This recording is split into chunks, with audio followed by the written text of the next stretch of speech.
Hey everyone, so today we're going through some exam style questions just based around linear equations. So hopefully the work that we've done this week should allow you to kind of have a good go at these. So as always, what I'll do is I'll talk you through question one, I'll ask you to stop the video, have a go at it, and then I'll go through it and we'll do that for each question. Okay, so question one, hopefully these three equations should all be really easy. Okay, so the first one says x minus 4 equals 3. Now, what you should really be doing there with all of these things, by the way, when you get an equation, dashed line down the middle and then get rid of the number that you need to. So there, we'd be wanting to get rid of that minus 4, so you would add 4 to both sides. But always remember that is a missing number. What number do I take 4 off and end up with 3? So you can always check your answer like that. There's the kind of mathematical thing, the mathematical method of adding 4 to both sides, but then also the kind of, common sense method. But if I start with something and take away 4 and end up with 3, where must I have started from? So that one hopefully should be quite easy.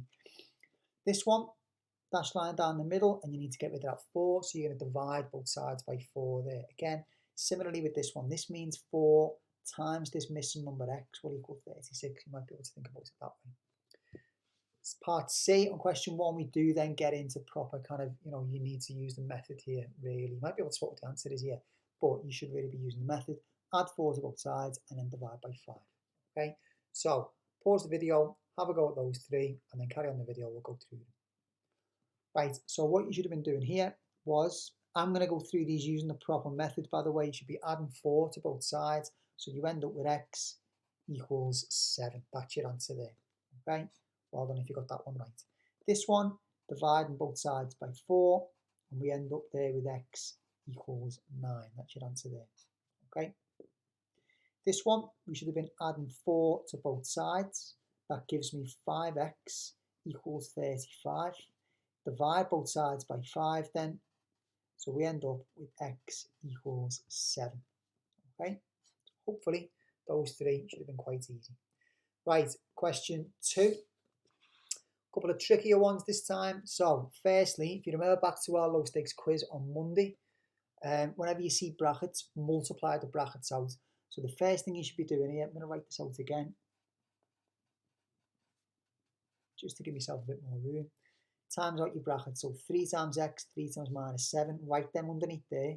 That will still equal 21, and then solve it. Okay. This one, when you've got a y on both sides, I'm going to write these out again. You don't need to. If you can sort of fit it on, I just want to make sure I'm not like, I want to make sure everyone can see this properly instead of like my little kind of scruffy tiny writing. Dash line down the middle, and then you're going to get rid of the smallest letter term, or which one out of them two is smaller. Get rid of that, and then solve the equation. Okay, so pause the video, have a go at those two please, and then when you're ready, just continue it and we'll mark it together. Okay, so what you should have got there was 3x minus 21 equals 21. Okay, so now it's similar to the one that you did before, like this one now, isn't it? Something x minus something equals something, something x minus something equals something. So we add this number here, add 21 to both sides, which gives me 3x equals 42, and then divide both sides by 3. So I'm going to get that x equals 14 for that one. Okay, well done if you got that one right. Part B, should have spotted that the 5y was the smaller y term, so I'm going to get rid of that, and I get rid of it by taking it away. Notice I'm writing it underneath the things with y's because it's not going to affect the minus 2 or the 12. It is going to affect that 9y because 5 of the y's are being taken away to give you 4y. The minus 2 will still be there. The 5y is going to disappear, and that's going to leave you with 12. Add 2 now to both sides, so we end up with 4y equals 14. And when that number isn't in the 4 times tables, we just write our answer as a fraction. So I'm going to end up there with y equals 14 over 4, or I think 3.5 if you do it on a calculator. Okay, so well done if you got those right. Right, over the page then. So that first two questions there are basically your kind of simple equations, and they pop up quite a lot on exams and stuff like that. They're the kind of main skill. We're looking now at more kind of problem solving type questions. So question 3, It's a little bit like, I'm sure you've seen these things pop up on like Instagram and Twitter, you know, those like grids where it's like a banana plus an apple plus 2 pears equals this number, and then what it gives you a couple of combinations like that. What does 3 bananas plus an apple plus a pear or something like that? It's similar to that. What we have to do is look at what we've got and think, can I figure out what one of the letters is using that line? And if I can, then I know what that letter is in the rest of the diagram. Now, if we look at this top row, we've got A there, another 3 A's, so 4 A's altogether, and a B, and they add up to give 23. Now, because we've got 2 letters involved there, we can't solve that because there's loads of different combinations of A and B there that would give me 23. So let's look at the second row. A, add 20, add 30. A, add 20, add 30. That's only got A's in it, hasn't it? So I can figure that out. So if we think about it, if this is going to equal 20, and this is going to equal 30 when I add it up, and that is 20 there, then what must these 2 blocks add up to give? They must add up to give me the extra 10 to get from 20 up to 30, mustn't they? So therefore, that A must be worth 5, and that A must be worth 5. Effectively, what you've done there is you've solved the equation 2A plus 20 equals 30, which ends up giving you that 2A equals 10 and A equals 5. Okay, but you can do it by just kind of looking at it and using logic here. So if that A equals 5, that A must equal 5 as well, mustn't it? What would the 3A equal, do you think? Well, that one's going to be 15. So then you can finish off 5, add 15, that's going to give you 20. So you can figure out what B would be there. B would be 3. Okay. Just realised I didn't give you a chance there to have a go at that one on your own. So I hope you kind of understood that one. Okay. Right, question 4. We'll talk you through this and I'll let you have a go at it. So on question 4, it's asking you this time to fill in the missing values so that the answer to the question is x minus x equals 10.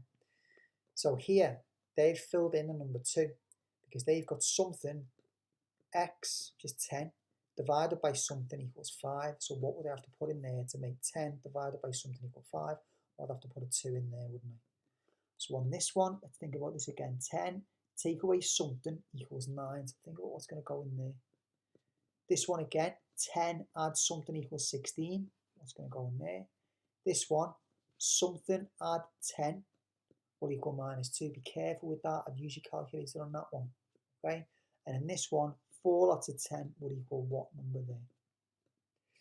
And then for part B and part C, write down an equation that gives your answer of x equals 3. Okay? Just pick an expression in terms of x there.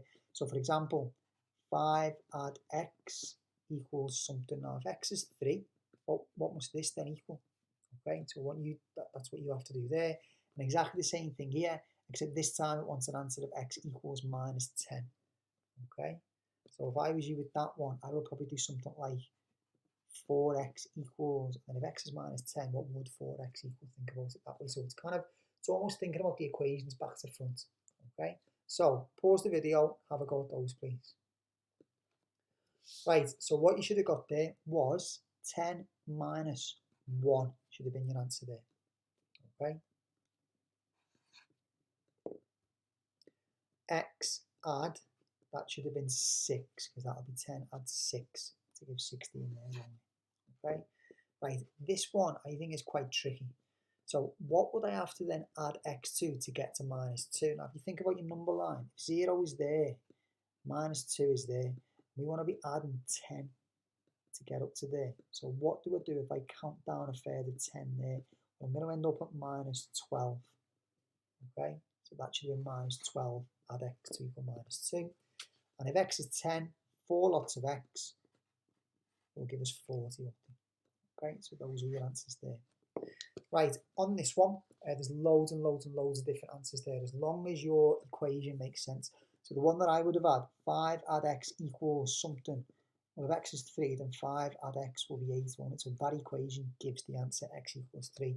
You could have had things like 5x equals 15, because 5 times 3 is 15. Anything like that is fine. This one, again, exactly the same sort of thing. 4x for my one there would equal minus 40, but you could have like 5x equals minus 50, you could have 2x equals minus 20, or you could try and do one where you've got to add and subtract. So if I had, say, x plus 6, that would equal minus 4, going from minus 10 up 6 to end up at minus 4. Well done if you got those. If you're unsure of any of these ones, do just kind of email me quickly, just saying, would this have been right or would this have been right? Okay.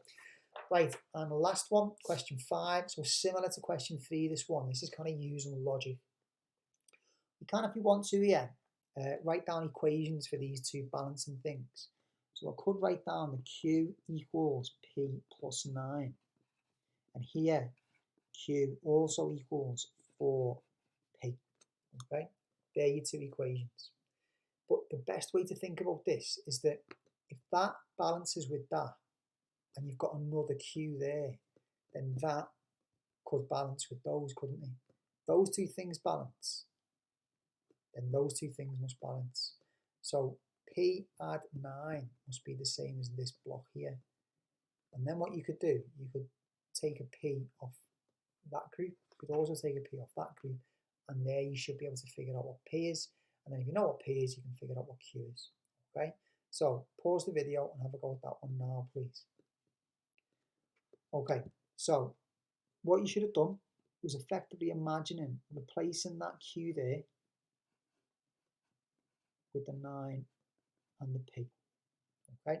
Because that balances there, doesn't it? So I can replace them. If those two things are equal, then I can replace that Q with them.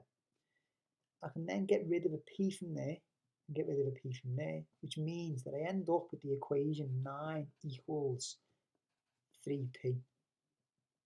So if 9 equals 3 P's, 1P must equal 3, mustn't it? And if 1P is 3, the original balance here was Q balancing with 4 P's. So Q will equal 4 times 3, so Q will equal 12. So there's your two answers there and there. Right? Well done for any of that you got, and any problems, just let me know.